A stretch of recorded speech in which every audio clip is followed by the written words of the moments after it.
إن الحمد لله نحمده ونستعينه ونستغفره ونعوذ بالله من شرور أنفسنا ومن سيئات أعمالنا.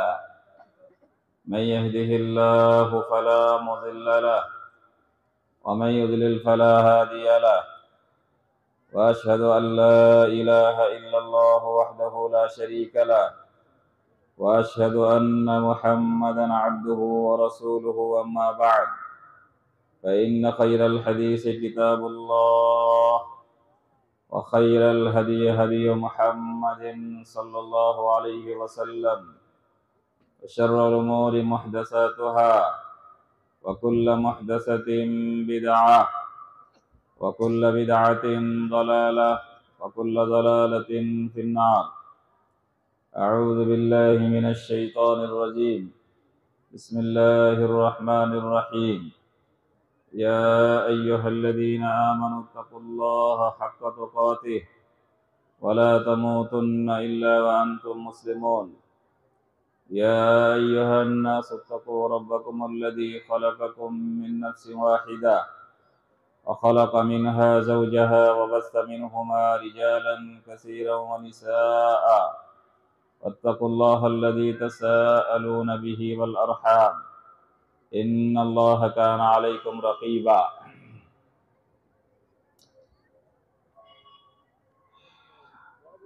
আজকের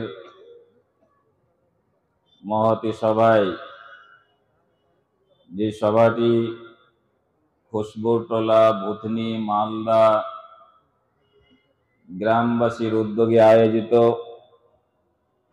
দিন ইসলামকে শিখার, দিন ইসলামের বিভিন্ন বিষয়াদি সম্বন্ধে কিছু ধ্যান ধারণা রাখার উদ্দেশ্যে এই সভাটি আয়োজিত হয়েছে।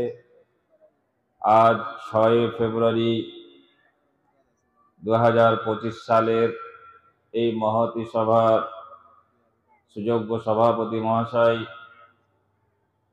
আজকের সভায় উপস্থিত ওলামায়ে কেরাম এবং দিন দরদি জ্ঞান পিপাসু ভাই ও ভগিনীগণ, আজকের এই সভায় মূলত আমার আলোচ্য বিষয় হবে সালাতের গুরুত্ব এবং সালাত ত্যাগকারীর বিধান। সালাত শব্দটা যারা বুঝেন না, নামাজের গুরুত্ব এবং নামাজকে যারা ছেড়ে দেয়, নামাজ পড়ে না বা নিজের খেয়াল খুশি মোতাবেক পড়ে, তার সম্বন্ধে শরীয়তের কি মত। তার আগে আমাদের সভাপতি মহাশয় আমাদের কাছে একটা অনুরোধ রেখেছেন, যেহেতু আজকের আমাদের প্রধান বক্তা শেখ আব্দুল্লাহ সালাফি সাহেবের আসার কথা, যার বিষয় ছিল হালাল এবং হারাম বা হারাম রুজি উপার্জনের ভয়াবহতা, সেই বিষয়ে কিছু বলার জন্য অনুরোধ করেছেন। আজকে আমাদের যে আলোচ্য বিষয়টা, সেই বিষয়ের সাথে যেহেতু হালাল হারামের একটা গভীর সম্পর্ক আছে বলে আমি ওখান থেকেই শুরু করতে চাইব। আমরা যাকে সালাত বলি, আমরা যাকে নামাজ পড়ি, সেই নামাজটি বা নামাজের মতো কোনো ইবাদত বান্দেগি, আরো অন্য কোনো ইবাদত বান্দেগি, আপনি এমনি দোয়া করছেন বা নফল পড়ছেন, আল্লাহর কাছে কিছু প্রার্থনা করছেন, সাদকা করছেন, খায়রাত করছেন, দান করছেন, হজ করছেন, যাকাত দিবেন, যেই কোনো ইবাদত, এবং বিশেষ করে নামাজ বা সালাত, এটা যে আপনি আদায় করবেন, সেটা আল্লাহ রাব্বুল আলামিন কখন আমাদের কাছ থেকে সেটাকে সাদরে গ্রহণ করে নেবেন। আপনি যদি এমন কাজ করেন যেটা আল্লাহর কাছে গ্রহণযোগ্য না হয়, তাহলে আপনার পরিশ্রমটা ব্যর্থ হয়ে যায়।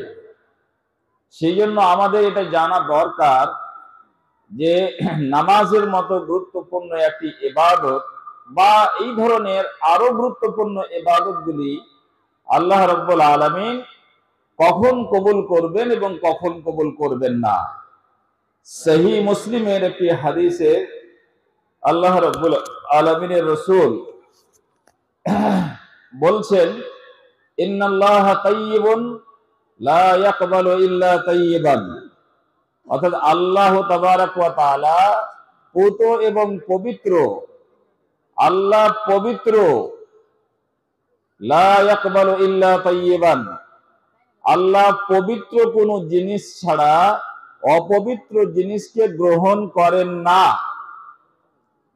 আল্লাহ পবিত্র এবং তিনি শুধু পবিত্রই কোন জিনিসকে গ্রহণ করেন।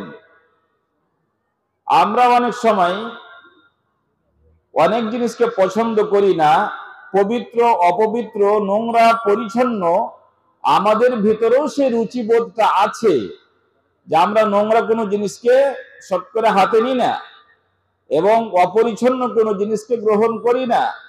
এটা আমাদেরও কাছে এটা ঘটে, কিন্তু মানুষ পবিত্র অপবিত্র এবং পরিচ্ছন্ন নোংরা পরিস্থিতির মুখে পড়ে সবগুলোই গ্রহণ করতে বাধ্য হয়ে যায়।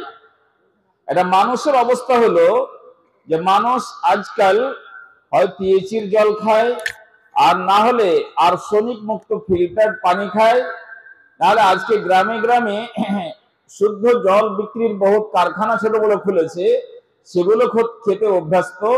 এখন মানে সাধারণত কেউ আর ডাইরেক্ট কল টিউবওয়েলের পানি খায় না, হয়তো এখানে পানিতে আয়রন কম হতে গেলে খায়, কিন্তু বেশিরভাগ জায়গাতে এটা হয়ে গেছে যে আর কেউ নিজের টিউবওয়েলের পানি খায় না। এবং কিছুদিন আগে আমরা টিউবওয়েলের পানি খেতাম, কিন্তু নোংরা কোনো পুকুরের জল যেখানে আবর্জনা পড়ে এবং বহুত লোকেরা গোসল পানি করে সেই রকম জায়গার আমরা জল খাই না। কিংবা একটা পরিত্যক্ত পুকুর যেখানে মানে মানুষের যাওয়া আসা নেই, নোংরা আবর্জনায় পরিপূর্ণ, সেই রকম পুকুরের পানিও আমরা কেউ খাই না। কিন্তু আমরা পরিস্থিতির মুখে যখন পড়ি তখন তার চাইতে বেশি নোংরা পানি খেতে বাধ্য হয়ে যায় এবং আমরা সেটা করি, খাই। আমরা মাঠে ঘাটে আছি, সফরে আছি, বা কোনো এমন পরিস্থিতির চাপে পড়েছি যে পিপাসায় একাকার, কিন্তু কোনো কিছু পাওয়া যায় না, তখন আমাদের ওই রুচিবোধ লাগিয়ে কাজ হয় না। আমাদের মন না চাইলেও আমাদের নিচে নামতে হয় এবং যেটা আমি কোনোদিন খাই না সেটা আজকে আমাকে খেতে হয়। এই হচ্ছে আমাদের অবস্থা। কিন্তু আল্লাহ রাব্বুল আলামিনের কোনো পরিস্থিতি হয় না। আল্লাহ রাব্বুল আলামিন স্বয়ং সম্পূর্ণ। আল্লাহ রাব্বুল আলামিন পৃথিবীর সমস্ত জিনিসের একচ্ছত্র মালিক। আল্লাহ রাব্বুল আলামিন কোনো পরিস্থিতির মুখে পড়েন না, সুতরাং তার একটাই সিদ্ধান্ত যে পবিত্র ছাড়া অপবিত্র কোনো জিনিসকে আমি গ্রহণ করব না। এবার পবিত্র আর অপবিত্র বলতে কি বোঝানো হয়েছে সেখানে? অপবিত্র সেটাই যেটা হারাম কিংবা যেটা শরীয়তের দেওয়া নিয়ম অনুযায়ী হবে না, অবৈধ কোনো নিয়ম পদ্ধতির মাধ্যমে কোনো কাজ যদি হয়, তার সাথে শিরক যুক্ত হয়, তার সাথে বিদআত যুক্ত হয়, তার সাথে মানে সেটা করতে গিয়ে হালাল এবং হারামের কোনো পার্থক্য না করা হয়, এমন সমস্ত জিনিসকে আল্লাহ রাব্বুল আলামিন গ্রহণ করবেন না। আপনি যতই সংখ্যায় পরিমাণে বেশি করুন না কেন, সেটাকে আল্লাহ রাব্বুল আলামিন গ্রহণ করবেন না। আমরা সরাসরি সালাতকে কাছে রেখে রেখে কথাগুলো বলার চেষ্টা করব। আমরা ছোটবেলাতে পড়েছি, এখানে অনেক ভাইয়েরা আছে, তারাও হয়তো মক্তবে গেছেন, তো পড়েছেন। এখানটা বই ছিল ফিকহ মুহাম্মাদিয়া, এবং এই ফিকহ মুহাম্মাদিয়াতে যখন নামাজের বর্ণনা আসবে তখন নামাজের শর্তগুলো বর্ণনা করতে করতে, নামাজের কয়েকটা শর্ত আছে, তার মধ্যে এই তিনটা শর্ত এই জায়গায় হবে যে नमाजी अगर नमाज पढ़ने के लिए जाए तो क्या क्या होना जरूरी है? बदन का पाक होना, कपड़े का पाक होना और जगह का पाक होना। কি বলা হলো? যে আপনার শরীরটা পাক হতে হবে, আপনার কাপড় চোপড়টা পাক হতে হবে এবং যে জায়গায় আপনি নামাজ পড়বেন সেই জায়গাটা পাক হতে হবে। এর মধ্যে আপনার শরীর যদি নাপাক থাকে বা নোংরা কিছু লেগে থাকে, অপবিত্র থাকে, তাহলেও আপনার নামাজ হচ্ছে না। আপনার কাপড়ে যদি কোনো কিছু নোংরা লেগে থাকে তাহলেও আপনার নামাজ হচ্ছে না। আপনি যদি 70 রাকাত নামাজ পড়েন তবুও সেটা হবে কি? হবে না। অনুরূপ ভাবে আপনার শরীরটাও পাক, আপনার কাপড়টাও পাক, এবং স্থান যেই জায়গায় আপনি নামাজটা পড়বেন সেখানে নাপাক বা অপবিত্র কোনো জিনিস যদি থাকে তাহলে সেই অবস্থাতেও আপনার নামাজটা হচ্ছে না। আমরা এই কথাগুলি শিখতে শিখাতে আমাদের বয়স পার হয়ে গেল, আমরা কেউ কোনোদিন তার আরেক পিঠের ব্যাখ্যাগুলো করলাম না। এইটা হচ্ছে তার বাহ্যিক পবিত্রতা। আমার শরীরে কোথাও পেচ্ছাপ লেগে নেই, পায়খানা লেগে নেই, বা আমি ফরজ গোসল করে এসেছি, তাহলে আমার শরীরটা পাক। এটা হলো বাহ্যিক বা জাহেরি তাহারা, বাহ্যিক ভাবে আমি পাক। আমার কাপড়ে কোথাও পেচ্ছাপ পায়খানা লেগে নেয় বা কোনো নোংরা জিনিস লেগে নেয়, তাহলে আমি পাক, পবিত্র। এবং এই পবিত্রতা হচ্ছে বাহ্যিক পবিত্রতা। আমি যে জায়গায় নামাজ পড়ছি সেই জায়গায় কোনো পেচ্ছাপ পায়খানা নাই, তার জন্য আমি তাকে পাক ভাবলাম। এটা হচ্ছে বাহ্যিক পবিত্রতা, জাহেরি তাহারাত যাকে বলে। মানে বাহ্যিক দৃষ্টিতে আমি পাক, আমার কাপড় পাক, এবং আমি যে স্থানে নামাজ পড়বো সেটাও আমার পাক। কিন্তু এর সাথে সাথে একটা অভ্যন্তরিক ব্যাখ্যা তাও তার আছে। আমার শরীরে কোথাও কোনো নোংরা জিনিস নাই, তাহলে আমি পাক, কিন্তু এখনো আমি পাক নয়, আমি এখনো অপবিত্র। যদি আমার শরীরে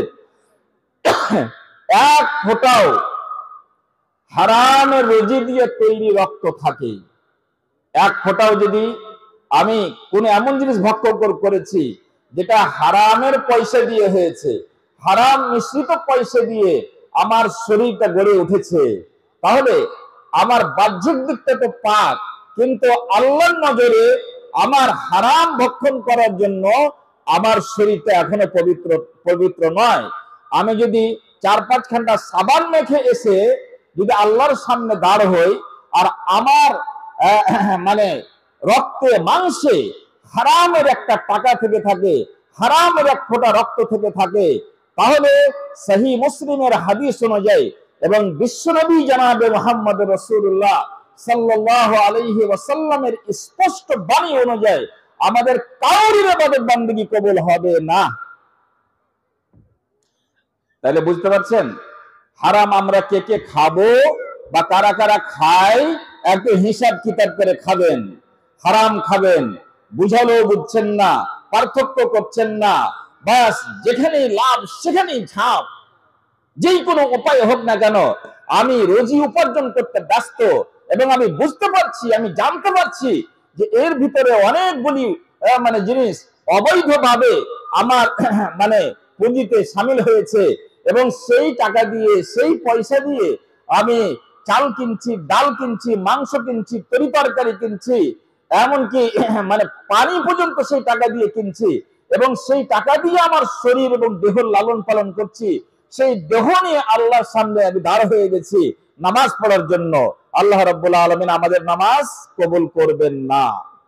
কে খাবেন খেতে থাকেন, কে খাচ্ছিলেন খেতে থাকেন, আগামীতে কে খাবেন হিসাব কিতাব করে। ওইরকম হারামের তৈরি একটা শরীর নিয়ে যখন আপনি আপনার বাপের জানাজায় যখন দাঁড়া হবেন, তখনও আপনার পক্ষ থেকে আপনার বাপের জন্য পড়া সালাতে জানাজা আল্লাহ রাব্বুল আলামিন ছুঁড়ে ফেলে দিবেন। দরকার নাই তোমার জানাজার নামাজ পড়া। ওই হারামের দেহ নিয়ে আপনি আপনার মায়ের জন্য জানাজার নামাজ পড়বেন, আরে 5 ওয়াক্তের নামাজ তো ছাড়েন, আপনি আপনার মায়ের জন্য যে জানাজার নামাজটা পড়বেন, আল্লাহ রাব্বুল আলামিন আপনার নামাজ ছুঁড়ে ফেলবেন। আপনার আল্লাহ গরীব নয়, আপনার দরিদ্র নয়, আল্লাহর ভোটের ভয় নয়, আল্লাহর পাস করার ভয় নয়, আল্লাহ ফেল করার ভয় নয়, আল্লাহর কোনো জিনিসের কোনো অভাব নাই, আল্লাহ স্বয়ং সম্পূর্ণ। কেন আপনার অপবিত্র, আমার অপবিত্র জিনিসকে আল্লাহ গ্রহণ করবেন না? আপনি ঈদ পড়তে যাবেন ওই দেহ নিয়ে, ঈদের নামাজ পড়বেন, আল্লাহ কবুল করবেন না। আপনি 5 ওয়াক্তের নামাজ পড়বেন, আল্লাহ কবুল করবেন না। আপনি তাহাজ্জুদের নামাজ পড়বেন, আল্লাহ কবুল করবেন না। আপনি যেই কোনো নামাজ পড়েন, যত পরিমাণে পড়েন এবং যেই কোনো ভাবে পড়েন, যত আন্তরিকতার সাথে পড়েন, সেই নামাজ আল্লাহর কাছে কবুল হবে না। অনুরূপ ভাবে, এটা তো খাবারের উদাহরণ দিলাম, কাপড়ের উদাহরণটা চট করেই বুঝলেন। আপনি হালাল হারাম নির্বিশেষে অন্ধের মতন অর্থ উপার্জনে ব্যস্ত হয়ে আছেন এবং সেই টাকাগুলি দিয়ে নিজের জামা কিনেছেন, জ্যাকেট কিনেছেন, বাচ্চাদের জ্যাকেট কিনেছেন, আর বাচ্চাকে সাজিয়ে কাজিয়ে পাঠিয়ে দিলেন মাদ্রাসাতে, পাঠিয়ে দিলেন মক্তবে, যাও কোরআন শিখে এসো, মৌলানা সাহেবের কাছে কোরআন শিখে এসো। নিজে খুব ভালো ভালো পোশাক করে জোহরের নামাজ, আসরের নামাজ, মাগরিবের নামাজ, ইশারের নামাজ খুব পড়ছেন। ওই জামাটার ভিতরে হারামের 2 টাকা হোক, 5 টাকা হোক, 10 টাকা হোক, 20 টাকা হোক, ওই হারামের টাকাটাতে মিশ্রিত হয়ে আছেন।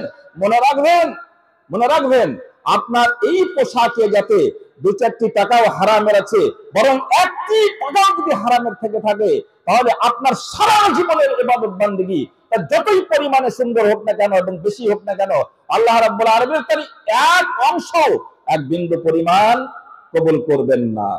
আপনি যদি নিজের জন্য এটাই চেয়ে থাকেন, যা হবে হোক গা, কিন্তু আমি আমার পন্থা ছাড়ছি না, লাভে আছি, কাজে আছি, এলআইসির মাধ্যমে টাকা, বিড়ির মাধ্যমে টাকা, চুরির মাধ্যমে টাকা, ঘুষখোরির মাধ্যমে টাকা, লটারির মাধ্যমে টাকা, রংবাড়ির মাধ্যমে টাকা, নেতাগিরির মাধ্যমে টাকা, দাদাগিরির মাধ্যমে টাকা, টাকা টাকা টাকা টাকা, চারিদিকে টাকা, হালাল হারামের কোনো হিসাব নাই। কত টাকা কামাই করবেন আর দেহে কতটা ঢোকাবেন, আর সেই টাকা দিয়ে কাপড় কিনেছেন, লজ্জা শরম তো আমাদের নাই। একটা ছোট্ট ছেলে মসজিদে গেল, যে আব্বাকে বলছে, আব্বা আমার কায়দা শেষ হয়ে গেছে, মৌলানা সাহেব বলেছেন একটা সিফারা কিনতে। হ্যাঁ, তারপরে সিফারা শেষ হয়ে গেছে, মৌলানা সাহেব বলেছে এখানটা কোরআন লাগবে, তাই নাকি বেটা? চট করে টাকা বের করে দিয়ে দিলে, কোরআনের দাম কত? 250 টাকা লাগবে। 250 টাকা বের করে খুশিতে 500 টাকা বের করে দিয়ে দিলে, যারা যতটুকু লাগবে ততটুকু, তারপরে বাকিটা থাকবে যা। হ্যাঁ, আমার বেটি কিংবা আমার বেটা কোরআন পাঠ করবে। নির্লজ্জ মানুষ, তুমি তোমার নবজাত, তুমি তোমার এক নিষ্পাপ শিশুর হাতে তুমি এখানটা কোরআন কিনে দিলে, সেই কোরআনটাও হালালের পয়সা দিয়ে কিনে দিতে পারলে না। তোমার মতন কপাল পোড়া মুসলমানের বেঁচে থাকাই দুর্লভ। তুমি বেঁচে আছো কেন? তুমি বেঁচে আছো কেন? তুমি তোমার এই শিশুটাকে একখানটা কোরআন কিনে দিতে পারলে না হারামের পয়সা দিয়ে। আর আশা করছো আমার ছেলেটা খুব আদর্শবান হবে, আশা করছো আমার মেয়েটা খুব আদর্শবান হবে। আদর্শ কি কোনো গাছে ধরে? হারাম বুঝবে না, হালাল বুঝবে না, শরীয়ত বুঝবে না, মৌলানা সাহেবের কথা শুনবে না, মুফতিদের ফতোয়া শুনবে না, জানবে না, জানার প্রয়োজন মনে করছে না, নিজেই সব কিছু এত বড় মাতাব্বর, কাউরের কথা শোনার প্রয়োজন মনে করছে না। আরে এই সব বান্ধন থেকে তুমি বেরিয়ে যেতে তো পারবা, কিন্তু আল্লাহ রাব্বুল আলামিনের বান্ধন থেকে বের হবে কেমন করে? আছে কোন আকাশ যেটা আল্লাহর নয় আর কাউরি আছে, সেখানে গিয়ে দাঁড়াও দেখি। আছে কোথায় কোন মাটি, যেই মাটি আল্লাহর নয় আর কাউরি তৈরি করা, সেই মাটির উপরে দাঁড়িয়ে তুমি দাদাগিরি করো। আল্লাহর আকাশের নিচে নয়, আল্লাহর মাটির উপরে দাঁড়িয়ে নয়, অন্য কাউরির মাটিতে দাঁড়িয়ে খুব দাদাগিরি করো। তুমি কতদিন বেঁচে আছো? কতদিন তোমার সময়? তুমি জানো কতদিন তোমার সময়? তোমার ঘাড় মুচড়ে, তোমার গর্দান চাহা করে আল্লাহর কাছে আবার হাজির হতে হবে। অত সস্তা? আল্লাহ এত বড় আকাশ দিয়েছে, বায়ু দিয়েছে, বাতাস দিয়েছে, অক্সিজেন দিয়েছে, কত রকমের অসংখ্য নিয়ামত দিয়ে তোমাকে লালন পালন করছে, আর তুমি তার বিধানকে এড়িয়ে তোমার ইচ্ছা মতো জীবন যাপন করবে। তুমি কি আকাশ গড়িয়েছিলে? তুমি কি মাটি গড়িয়েছিলে? তুমি কি নিজেকে জন্ম দিয়েছিলে? যে তোমার কোনো মালিক নাই, তোমার কোনো মুক্তার নাই, তোমার কোনো বিধান নাই, তোমার কোনো শরীয়ত নাই, তোমার যা ইচ্ছা হবে তাই তুমি করবে। আর আল্লাহ এতটাই বাধ্য যে তোমার পচা সরা নোংরা অপবিত্র জিনিসকে আল্লাহ ডক ডক ডক ডক করে গিলবে আর খাবে? এটা হয় না, এটা হয় না। আমরা জীবনে এমনিতে ইবাদত বান্দিগিতে অলস, তারপরেও যেটুকা করি বন্ধুগণ, সেটুকাও যদি আল্লাহর কাছে গ্রহণযোগ্য হওয়ার মতো করে যদি আল্লাহকে পেশ না করতে পারি, তাহলে আমরা পৃথিবীতে করলাম বা কি? অনুরূপ ভাবে যে স্থানের কথা বলা হচ্ছে, স্থানটা পবিত্র, পেচ্ছাব নাই, পায়খানা নাই, ভালো করে দেখে নিলাম, আমরা সন্তুষ্ট হয়ে গেলাম, এই জায়গাটা পবিত্র এবং সেখানে নামাজ পড়লাম।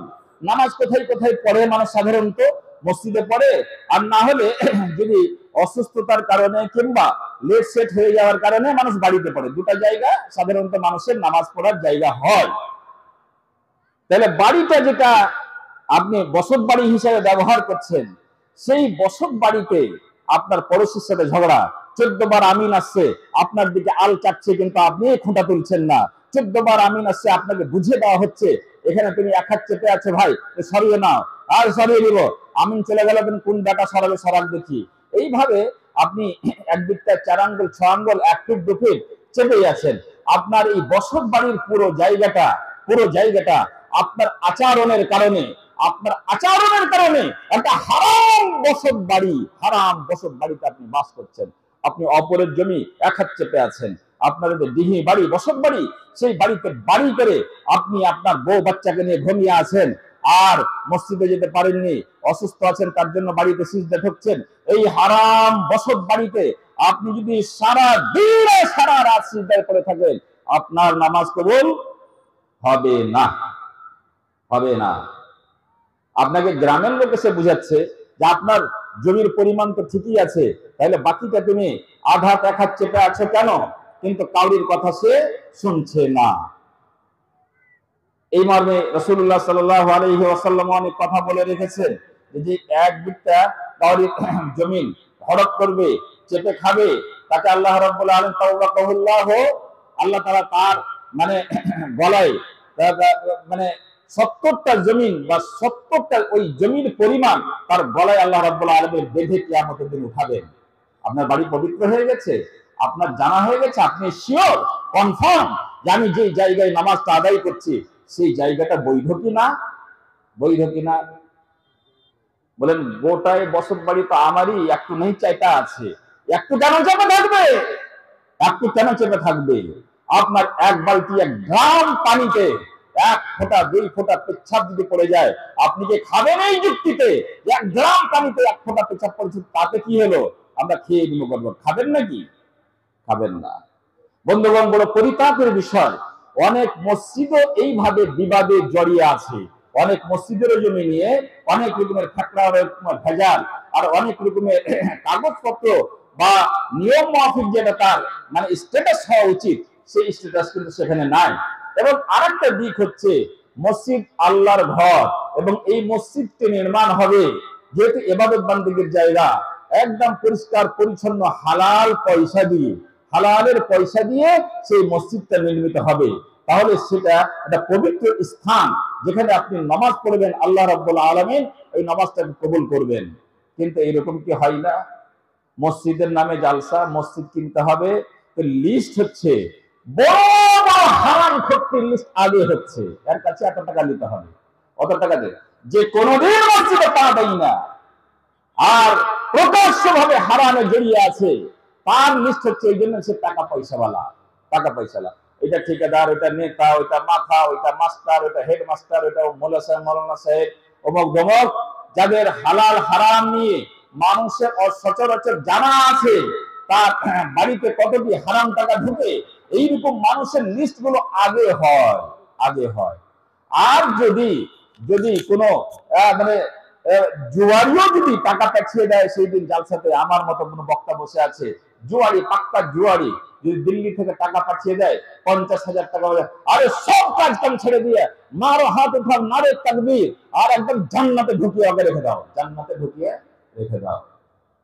এই তো দুয়ার জোর আর জালসার জোর, সব কাজ বাদ দিয়ে সভাপতি সবার আদেশ বাদ, এখন 50,000 টাকা বলার জন্য স্পেশাল দোয়া হবে।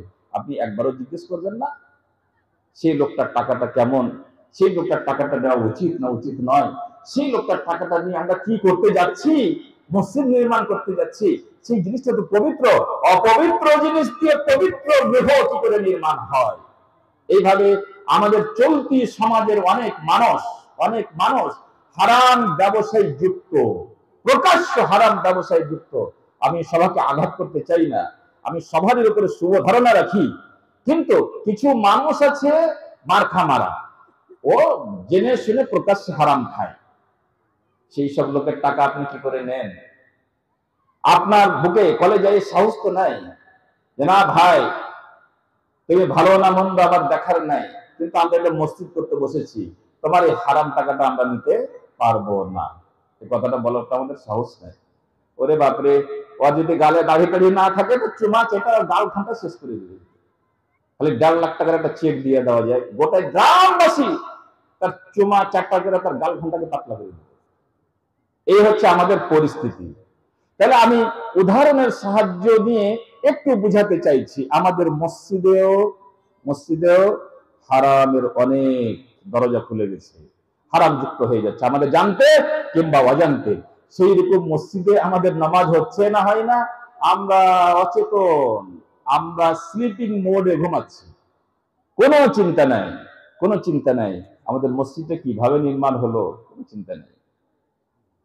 LICর এজেন্ট, বিডির এজেন্ট খালি যদি 20,000 টাকা দিয়ে দেয়, ওফ, 20,000 টাকা দিয়েছে, 3বার 4বার খালি মাইকে ঘোষণা হচ্ছে, অমুক সাহেব 20,000 টাকা দান দিয়েছে, অমুক সাহেব 1.5 লাখ টাকা দান দিয়েছে। একবারও কাউরির মাথায় টনক লড়ে না যে সেই লোকটার মানে টাকা পয়সার উপার্জনের উৎসটা কি এবং সেটা মসজিদে লাগাবো, সেটা ঠিক হবে কিনা, কোনো উপায় নাই। তাহলে বন্ধুগণ, একটা বাহ্যিক পবিত্রতা তো থাকলো, যে আপনার শরীরে কোনো যেন পেচ্ছাপ পায়খানা না লেগে থাকে, কাপড়ে না লেগে থাকে, এবং যেই স্থানে আপনি নামাজ পড়বেন সেই জায়গায় যেন কোনো জিনিস না থাকে, এটা তো ভালো কথা।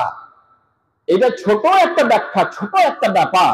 এর চাইতে শত গুণে মারাত্মক ব্যাপার হচ্ছে, মারাত্মক পবিত্রতার ব্যাপার হচ্ছে সেটা, যেটা অভ্যন্তরীণ পবিত্রতা। আপনার দেহ পাক হতে হবে ভিতর থেকে, সেখানে হারামের কোনো জিনিস যুক্ত থাকবে না। আপনার পোশাকটা হতে হবে হালাল পয়সা, সেখানে 1 পয়সার কোনো হারাম জিনিস থাকবে না। আপনার স্থানটা, যে স্থানে আপনি নামাজ পড়ছেন সেই স্থানটা হবে বৈধ, এবং সেই জায়গায় আল্লাহ রাব্বুল আলামিন খুব দোয়া কবুল করবেন। মৌলানা সাহেব খুব তো চেঁচামেচি করলেন, দলিল টলিল কিছু আছে? দলিল আছে। রাসূলুল্লাহ সাল্লাল্লাহু আলাইহি ওয়াসাল্লাম সুম্মা যাকারা রাজুলা ইউতিলুস সাফার, একটা মানুষের উদাহরণ একটা দিচ্ছেন, যে একজন ব্যক্তি সফর করে আসছেন আশআসা ওয়া আকবার, আর তার সফর করার কারণে তার শরীরে ময়লা মাটি ধুলো বালি জমে গেছে, রাস্তাঘাটে চললে যা হয় ধুলো মাটি পড়েছে, এবং তার চুলগুলো এলোমেলো হয়ে গেছে, আলু থালু কেশ, এবং সফরের এই পরিস্থিতিটা দোয়া গ্রহণ হওয়ার মতো একটা পরিস্থিতি। আল্লাহ রাব্বুল আলামিন মুসাফিরের দোয়া কবুল করেন, অসহায় মানুষের দোয়া কবুল করেন। সেই লোকটা মুসাফিরও, সেই লোকটা অসহায়ও, এবং তার দোয়া কবুল হওয়া উচিত। কিন্তু ওয়া মাতামুহু হারামুন, সে যা খেয়েছে সেই খাবারটা তার হারাম। ওয়া মাশরাবুহু হারামুন, যেটা পান করেছে সেটা হারামের। ওয়া মালবাসুহু হারামুন, তার শরীরে যে কাপড়টা আছে সেটাও হারামের। ওয়া গুযিয়া বিল হারামে, তার শরীরের রক্ত মাংস যেটা তৈরি হয়ে আছে আগে থেকে, সেটা হারাম দিয়ে তৈরি হয়ে আছে। ফাআন্না ইস্তাজাবু লাহু, আল্লাহ রাব্বুল আলামিন, আল্লাহর নবী বলছেন যে সেই রকম ব্যক্তির দোয়া কি করে কবুল করা হয়? তার মানে কি?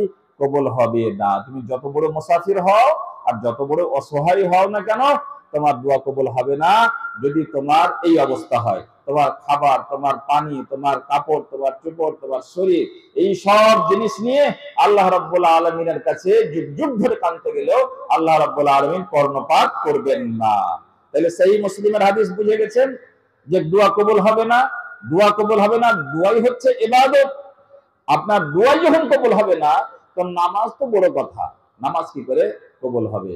তো বন্ধুগণ, আমাদের সংসারে, আমাদের জীবনে যে কোনো ভাবে হারাম চলে এসেছে, সেই হারাম থেকে আমাদেরকে বাঁচতে হবে। মা বোনেরা, আপনারা সতর্ক এবং সাবধান থাকবেন।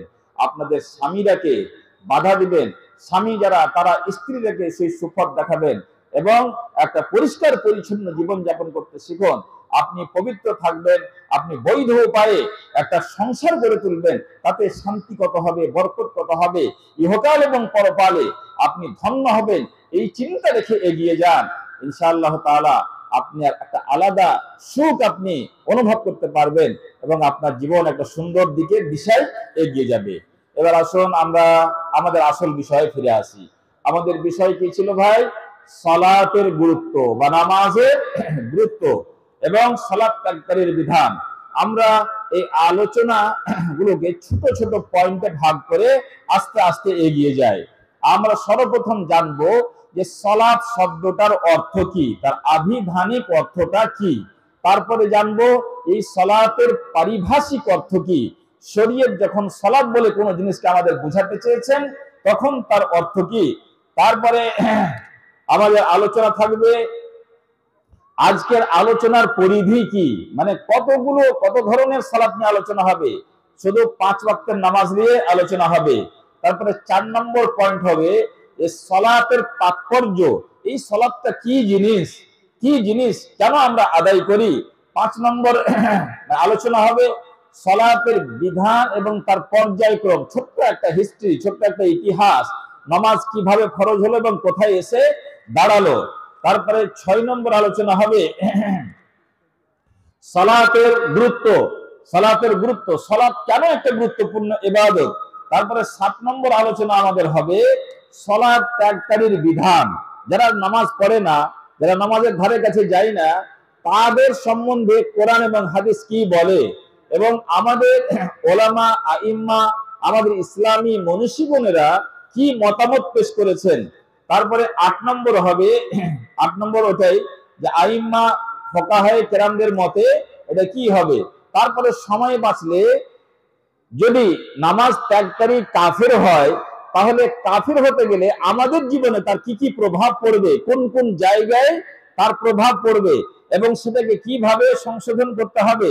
তারপরে 10 নম্বর পয়েন্ট থাকবে যদি সময় থাকে, সেটা হলো কি নামাজের প্রতি আমাদের যে চরম অবহেলা হয়ে যায় এবং সমাজে যেটা পরিলক্ষিত হয়, সেই থেকে উদ্ধার হওয়ার কি কি উপায় হতে পারে, কি কি রাস্তা হতে পারে, যেটা অবলম্বন করতে গেলে আমরা আমাদের বাড়ির, আমাদের পরিবারের সদস্যরা নামাজের দিকে যত্নবান হতে হবে, আগ্রহী হতে পারবে।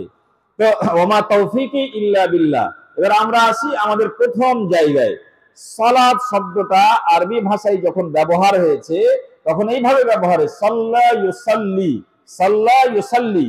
এর একটা মানে হচ্ছে যে কোনো জিনিসকে গরম করা, লোহা বা কোনো মানে ইস্পাত জাতীয় জিনিসকে গরম করা, উত্তপ্ত করা, পুড়িয়ে দেওয়া এবং তার সাথে সাথে পরিশুদ্ধ করা। লোহা তামারের বাড়ি যখন যান তখন লোহাটাকে পুড়ায়, তো বিনা মতলবে পুড়ায় না সুন্দর কোনো জিনিস তৈরি করার জন্য, হাসুয়া বা চাকু বা ছুরি কিছু করার জন্য করে, তাহলে পুড়াই একটা ভালো উদ্দেশ্যে, তাকে পরিশুদ্ধ করা এবং পরিমার্জিত করা। তাহলে সালাতের মানে মানে গরম করা, সালাতের মানে পুড়িয়ে দেওয়া, সালাতের মানে পরিশুদ্ধ করা, সালাতের মানে পরিমার্জিত করা। কি মাওলানা সাহেব বলছেন, আমরা তো সালাত মানে নামাজ বুঝি, আপনি এসব কথা কি বলছেন? হ্যাঁ ভাই, এটাই হচ্ছে তার আবিধানিক অর্থের একটা। তাহলে এর সাথে আমাদের যেটা সালাত বা নামাজ, তার কি সম্পর্ক আছে? হ্যাঁ, গভীর সম্পর্ক আছে। নামাজকে নামাজ বা সালাতকে সালাত এই জন্য বলা হয় যে এই সালাতের মাধ্যমে আমাদের নাফসে আম্মারা, যেটা আমাদের বদ অভ্যাস এবং খাসলত, যেটা আমাদের মনের ভিতরে মন্দ মানসিকতা, যেটা মন্দ চাহিদা, যেটা আমাদেরকে পাপের দিকে ঠেলে, সেই মন্দ নাফসকে এবং মন্দ আত্মাকে এই নামাজ পুড়িয়ে দেয়, তাকে পরিশুদ্ধ করে, তাকে পরিমার্জিত করে।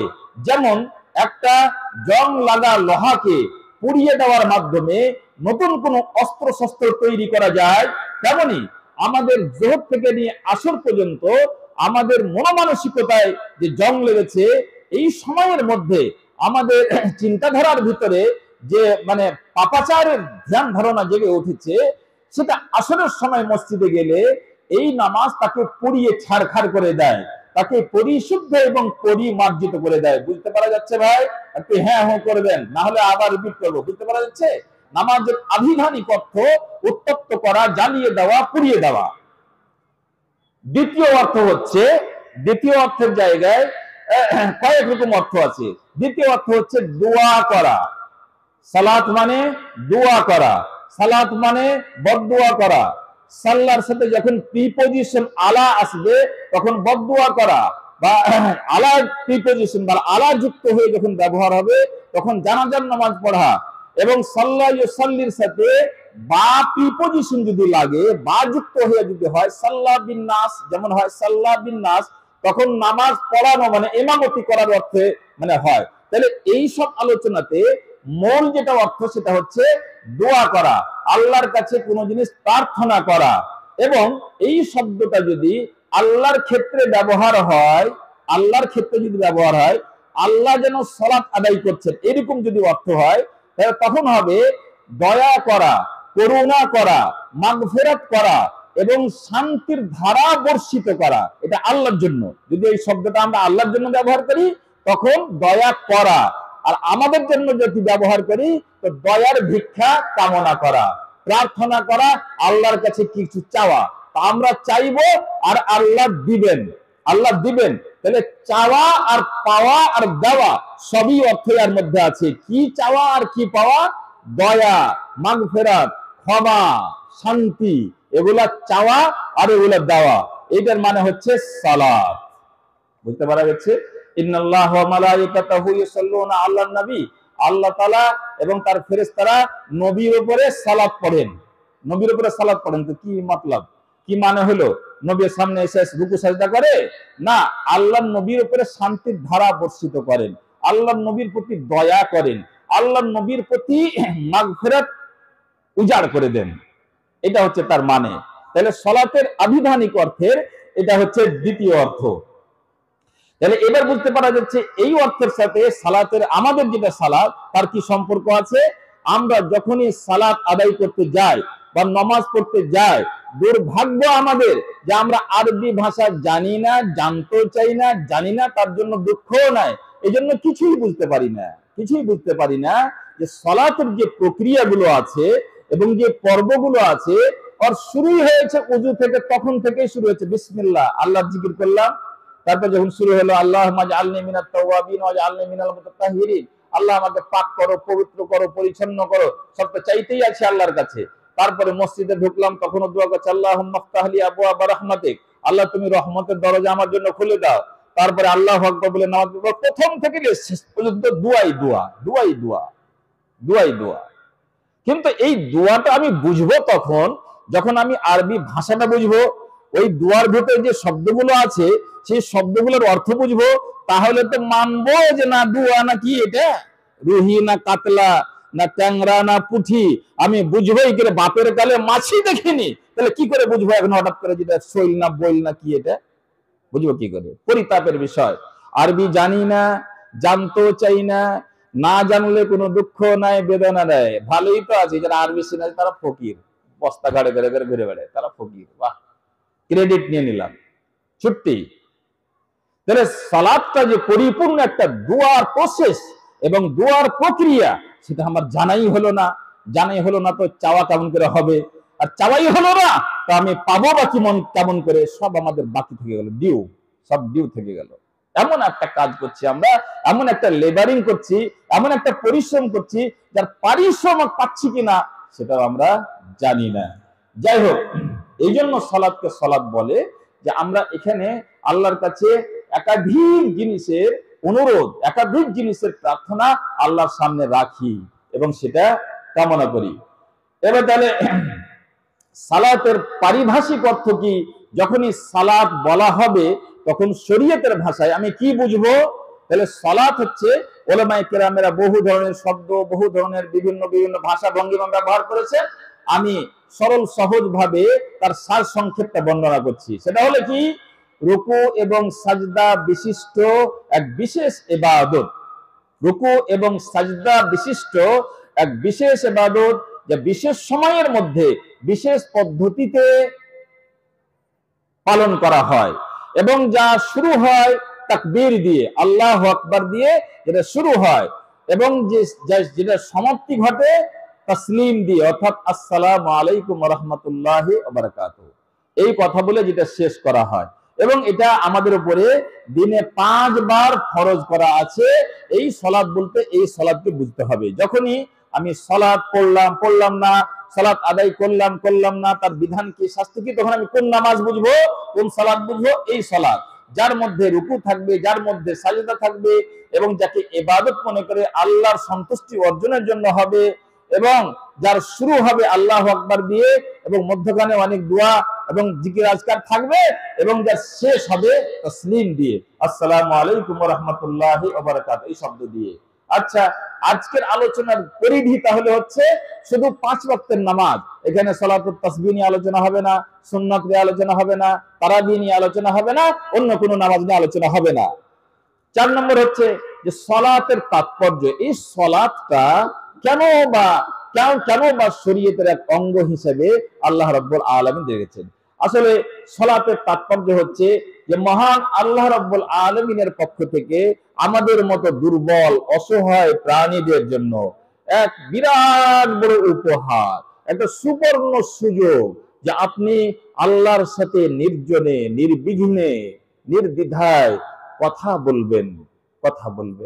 আপনার দুঃখ, আপনার বেদনা আপনি কাউকে বলতে পারছেন না এমন কথা, আপনি কাউকে জানতে দিতে পারছেন না এমন ব্যথার জিনিস আল্লাহর সামনে তুলে ধরবেন।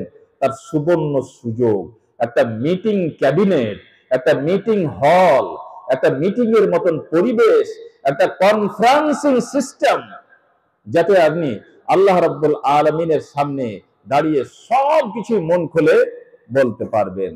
সেখানে আপনি তার ইবাদতের কথাও বলবেন, তার বান্দিগির কথাও বলবেন, তার জিকির আজকার করবেন, তার পবিত্রতা বর্ণনা করবেন। তারপরে আপনি আপনার সংসারের কথা বলবেন, আপনার অসুখ বিসুখের কথা বলবেন, আপনার রুজি রোজগারের কথা বলবেন, আপনার জ্বালা যন্ত্রণা, মানুষের পক্ষ থেকে অন্যায় অত্যাচারে জর্জরিত সেই সমস্ত মানুষের অত্যাচার অন্যায় থেকে বাঁচার জন্য আল্লাহর কাছে আবেদন রাখবেন। রাসূলুল্লাহ সাল্লাল্লাহু আলাইহি ওয়াসাল্লামের নীতি কি ছিল? কানা ইদা হাজাবাহু আমরুন ফাজআ ইলা সালাতি। আল্লাহর নবী যখন কোন চরম পরিস্থিতির শিকার হতেন, চারিদিকে দুশমন, চারিদিকে শত্রু, বাড়িতে খাবার নাই, অস্ত্র নাই, শস্ত্র নাই, কি করে সাহাবীদের প্রাণ রক্ষা করব, কি করে ইসলামকে টিকাবো, কি করে ঈমানের কথা মানুষকে বলবো, বলতে গেলেই মানুষ এত উত্তেজিত হয়ে যাচ্ছে যে আমাদের আর বেঁচে থাকতে দিতে তারা চাই না। এইরকম এক দুষ্কর পরিস্থিতির মধ্যে আল্লাহ রাব্বুল আলামিনের দ্বারস্থ হতেন এবং বেলালকে বলতেন, ইয়া বেলাল আযদিন, ইয়া বেলাল আরহিনি বিসসালাত। এই বেলাল, আমার মনে আর শান্তি নেই, আমি আর থাকতে পারছি না, আমার এতই টেনশন হয়েছে যে আর আমাকে কিছু ভালো লাগছে না।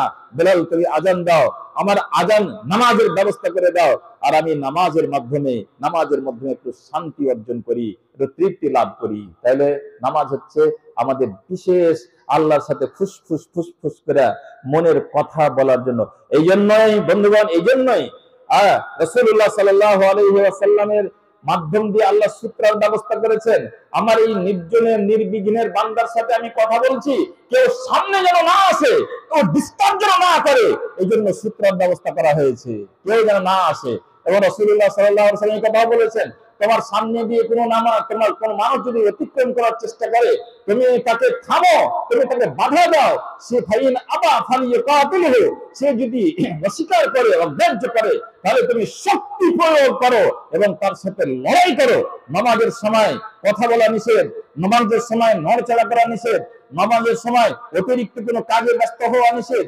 সেই রকম নামাজীকে আল্লাহ রাব্বুল আলামিনের পক্ষ থেকে তার রাসূলের মাধ্যমে বলা হচ্ছে, যদি আল্লাহ এই মিটিং এর, আল্লাহ এবং বান্দার মাঝের এই মিটিং এ কেউ ডিস্টার্ব করে, ফালিয়াকাতিলহু, সে যেন শক্তি প্রয়োগ করে তার সাথে লড়াই করে। বন্ধুগণ, এটা হচ্ছে নামাজের তাৎপর্য। এবং এক চমৎকার হাদিসের মধ্যে আল্লাহ রসুল বলছেন যে কাল আল্লাহ তাআলা, আল্লাহ তাআলা বলছেন, এই ধরনের হাদিসকে কি বলে? হাদিসে কুদসি। আল্লাহ তাআলা বলেন কি, যে কাসসামতুস সালাতা বাইনি ওয়া বাইনা আবদি, আমি নামাজকে আমার মাঝে এবং আমার বান্দার মাঝে ভাগ করে দিয়েছি। অন্য রিওয়ায়াতে আছে নিসফাইনে, আমি দুই ভাগে ভাগ করে দিয়েছি, অর্ধেকটা আমার বান্দার জন্য আর অর্ধেকটা আমার জন্য। ওয়ালি আবদি মা সাআল, আর এই নামাজে আমার বান্দা আমার কাছে যা চাইবে আমি তাই তাকে দিয়ে দেব। তাহলে নামাজকে আমি দুই ভাগে ভাগ করেছি, অর্ধেকটা আমার আর অর্ধেকটা আমার বান্দা। বলছে, তারপরে বলছেন নিসফুহা লি ওয়া নিসফুহা লিআবদি, অর্ধেকটা আমার জন্য এবং অর্ধেকটা আমার বান্দার জন্য। তারপর বলছে ফাইযা ক্বালা আলহামদুলিল্লাহ, যখন সে বলে আলহামদুলিল্লাহ, তখন কাল আল্লাহ, আল্লাহ তাআলা বলেন হামেদানি আবদি, আল্লাহ আমার বান্দা আমার প্রশংসা করেছে। আল্লাহ কত খুশি হন, খুশি হয়ে বলেন আমার বান্দা আমার প্রশংসা করেছে। ওয়াইদা ক্বালা আর রহমানির রহিম, যখন বলে আর রহমানির রহিম, কারণ আল্লাহ তাআলা বলেন আসনা আলাইয়া আবদি, আবারও আমার বান্দা আমার প্রশংসা করেছে। যখন সে বলে ইয়াক মালিক ইয়াউমিদ্দিন, তখন আল্লাহ তাআলা বলেন মাজ্জাদানি আবদি, আল্লাহ তো আমার সার্বভৌমত্বকে স্বীকার করেছে, আমার বড়ত্বকে, আমার বড়াইকে বর্ণনা করছে। তারপরে সে যখন বলে ইয়াকা না'বুদু ওয়া ইয়াকা নাস্তাঈন, হে আল্লাহ আমি শুধুমাত্র তোমারই ইবাদত করি এবং তোমারই কাছে আমি সাহায্য কামনা করি, এই কথা যেমনই বান্দা বলে, আল্লাহ রাব্বুল আলামিন বলে ফাহাযা বাইনি ওয়া বাইনা আবদি, আরে আরে এটা তো আমার এবং আমার বান্দার মধ্যে আমরা ভাগ যোগ করব। বলে আবদি মাসাল, এবং আমার বান্দা আমার কাছে এই অবস্থায় যা চাইবে আমি তাই দিয়ে দিব। এবার নামাজের মধ্যে আপনি চান না আপনার রোজি রোজগারে বরকত হবে, আপনি কোনো সমস্যায় আছেন, আপনি কোনো রোগে আক্রান্ত হয়ে আছেন, আপনার পড়োশী আপনাকে খুব জ্বালা যন্ত্রণা করছে, আপনার শত্রুরা আপনার উপরে অন্যায়ভাবে মানে জ্বালাতন করছে, আপনার যে সমস্যা আছে সেই সমস্যা আপনি বলেন না। আমার আগে আমার আজিজাম কামরুল হক মাদানী সাহেব বলছিলেন যে মানুষের আল্লাহর সবচেয়ে নিকটবর্তী হওয়ার সময় হচ্ছে যখন সে সাজদাই থাকবে। সাজদাই থাকাকালীন আপনি আপনার আল্লাহকে যা কিছু সমস্যা আছে বলেন, এই হচ্ছে নামাজের তাৎপর্য। আর প্রতি মুহূর্তে সে আল্লাহ এবং তার মাঝের যে সম্পর্কটা, সেই সম্পর্কে তরতাজা করার একটা সুযোগ পায় এবং আল্লাহর বন্ধনে আবদ্ধ হয়ে থাকে। আল্লাহকে সন্তুষ্ট করার বারবার সে চেতনা তার ভিতরে জাগ্রত থাকে। এই হচ্ছে সালাতের তাৎপর্য। এবার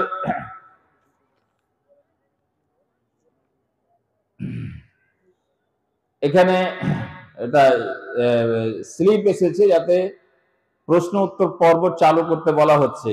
তো নামাজের বাকি অংশটা তাহলে ছেড়ে দিব কি মাওলানা সাহেব, ছেড়ে দিব? সালাতের পর্যায়ক্রম একটু আলোচনা করি আর 2-4-5 মিনিট। সালাত ত্যাগকারীর বিধান, আচ্ছা ঠিক আছে, তাহলে মাঝখানে সব ছেড়ে দিলাম, সালাতের গুরুত্ব সব ছেড়ে দিলাম। তাহলে এবার সালাত ত্যাগকারীর বিধান। যারা সালাত ত্যাগ করে তারা আর মুসলিম থাকে না। যারা নামাজ পড়ে না তারা আর কিছু হতে পারে, কিন্তু সে মুসলিম নয়। সে বেদিন হয়ে যায়, কাফির হয়ে যায়, মুশরিক হয়ে যায়। বুঝতে পারছেন ভাষাগুলো? আপনি গায়ের জোরে নিজকে মুসলিম প্রমাণ করিয়ে যত পারেন।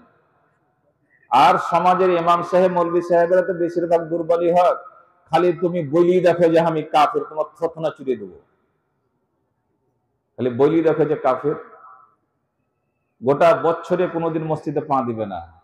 আর যদি হাদিসটি পড়ি শুনিয়ে দেওয়া যায় যে হাদিস অনুযায়ী তুমি কাফের হয়ে গেছো, তাহলে তোমার যাক তুমি গায়ের জোরে যাই করো, ভোটার কার্ড, আধার কার্ড, রেশন কার্ড, যাতে যা তোমার আব্দুল সত্তার, আব্দুল জব্বার, আব্দুল করিম, আব্দুল রহিম যাই তোমার নাম থাক না কেন, গায়ের জোরে তুমি খুব মাস্তানি করে বেড়াও। কিন্তু যার বিধান, যে তোমাকে সৃষ্টি করেছে, যে তোমাকে পৃথিবীতে পাঠিয়েছে, তার দৃষ্টিতে তুমি কাফের, তুমি মুশরিক, তুমি বেদিন, তুমি বেঈমান। ভালো করে মনে রাখো, গায়ের জোরে মুসলিম হওয়া যায় না। এই মর্মে আল্লাহ রাব্বুল আলামিন কি বলেছেন এবং রাসূলুল্লাহ সাল্লাল্লাহু আলাইহি ওয়াসাল্লাম কি বলেছেন, তারই কথাগুলো শুনেন। কি বলেছেন? 1 নম্বর, আল্লাহ রাব্বুল আলামিন বলেছেন ওয়াকিমুস সালাত ওয়া লা তাকুনু মিনাল মুশরিকিন। তোমরা নামাজকে নিজের জীবনে প্রতিষ্ঠিত করো, নামাজকে নিজের জীবনে কায়েম করো এবং মুশরিক হয়ে যেও না। নামাজকে কায়েম করো এবং মুশরিক হয়ে যেও না। তাহলে যারা নামাজ পড়বে না তারা কি হবে ভাই? মুশরিক হবে। বুঝতে পারি না মাওলানা সাহেব, আচ্ছা ঠিক আছে, বুঝতে পারো না, তা আমি বাংলাতে কিছু উদাহরণ আপনাকে দিচ্ছি। একটা লোক পালিয়ে যাচ্ছে আর তার পিছনে কোনো হিংস্র পশু যেমন বাঘ, ভাল্লুক, শিরগাল, পাগলা কুত্তা তাকে তাড়া করছে। এইবার আপনি দেখছেন একটা লোক দাঁড়িয়ে আছে, ও কিন্তু খেয়াল করছে না, একজন তো পালিয়ে গেল, একটা লোক কিন্তু খেয়াল করছে না যে ওকে কে তাড়া করছে এবং তার পিছনে কে আসছে। তো আপনি তাকে তাড়াতাড়ি বলছেন যে পালাও, জীবন হারাইও না। কি বললেন? পালাও, জীবন হারাইও না, পালাও, মরিও না। আল্লাহ তাআলা কি বলছেন? নামাজ কায়েম করো, মুশরিক হইও না। পালাও, মরিও না, মানে না পালাতে গেলে কি করতে হবে? মরতে হবে। না পালাতে গেলে মরতে হবে। তেমনি নামাজ পড়ো মুশরিক হইও না, কারণ নামাজ না পড়তে গেলে কি হয়ে যাবে? মুশরিক হয়ে যাবে। ভাষাটা কার? আল্লাহর। আমি কি করব ভাই? ফতনা চুরবে তো চুরিয়ে দিও, কিন্তু কি করব আমি? আল্লাহ তাআলা বলছেন আকিমুস সালাত ওয়ালা তাকুনু মিনাল মুশরিকিন, নামাজ কায়েম করো আর মুশরিক হইও না, পালাও জান বাঁচাও। কথা শুনো বিপদে পড়ো না, কথা শুনো বিপদে পড়ো না। যদি এই কথা কাউকে বলা হয় তার মানে কি হয়? কথাটা যদি না শুনে তো বিপদে কিন্তু পড়বে। কোন জায়গায় যদি কোনো মানুষ মরতে লেগেছে, কোনো মারাত্মক ধরনের অসুখে আছে, ওকে একটা ওষুধ এনে দেওয়া হয়েছে, ওটা খেলেই কিন্তু একটু সুস্থ হয়ে যাবে, তো তাকে কি বলছো? খাও মরিও না, খাও মরিও না। তার মানে কি? যে যদি না খায় তাহলে মরে যাবে। এবার বুঝতে পারা যাচ্ছে আল্লাহ তাআলার এই আয়াতের মানে আকিমুস সালাত ওয়ালা তাকুনু মিনাল মুশরিকিন, সূরা নূহ আয়াত নাম্বার 31। আরেকটা আয়াত আল্লাহ তাআলা বলছেন ফাইন তাবু ওয়া আকামুস সালাত ওয়া আতাউজ যাকাত ফাইখওয়ানুকুম ফিদ্দিন, তারা যদি তওবা করে, তারা যদি তওবা করে, কারা? যারা মুরতাদ হয়ে গেছে, যারা ঈমান থেকে ফিরে যাচ্ছে, যারা মানে ইসলাম থেকে দূরে সরে আছে, ফাইন তাবু ওয়া আকামুস সালাত, যদি তারা তওবা করে এবং নামাজ কায়েম করে, যাকাত প্রদান করে, তাহলে তোমাদের দ্বীনি ভাই, দ্বীনি ভাই। তাহলে তওবা করে যদি আটকে যায়, নামাজ না পড়ে, তাহলে দ্বীনি ভাই হবে? হবে না। তওবা করে আর নামাজ পড়ে এবং যাকাত দেয়, তাহলে তোমাদের দ্বীনি ভাই। এখানে দ্বীনি ভাই বলতে মুসলিম ভাই। তাহলে যদি সে তওবাও না করে আর নামাজ যদি কায়েম না করে, তাহলে সে দ্বীনি ভাই নয়, মুসলিম ভাই নয়। তো যে মুসলিম ভাই নয়, সে তাকে কি নাম দেওয়া যেতে পারে ভাই? সেটা তো কাফের। কাফের না কাফের নয়, সেটা কাফের। 3 নম্বর আল্লাহ তাআলার আল্লাহ নবী বলছেন, জাবির রাদিয়াল্লাহু তাআলা আনহু থেকে বর্ণিত, বাইনার রাজুলি ওয়া বাইনাল কুফরি ওয়াশ শিরকি আস-সালাত, মানুষের মাঝে এবং শিরক এবং কুফরের মাঝে যে তফাৎ রেখাটা আছে সেটা হচ্ছে সালাত। সালাত যার ভিতরে আছে সেটা হলো মুসলিম, আর যার ভিতরে নাই সেটা হলো কাফের। এটা কে বলছেন? আল্লাহ রাসূল বলছেন। আমি কি করব? আমি কি করব? আমার মতন কোন মৌলভী সাহেব কি করবে? কোন মাওলানা সাহেব কি করবে? কি করবে? বলছে চিনবে তো এখানে এসো, কে মুসলিম আর কে মুসলিম। এখানে ধরুন এতটি মানুষ বসে আছে, আমাকে আপনাকে দায়িত্ব দেওয়া হলো যে কে মুসলিম আর কে মুসলিম এটা চিনে দিতে হবে, চিনে দিতে হবে।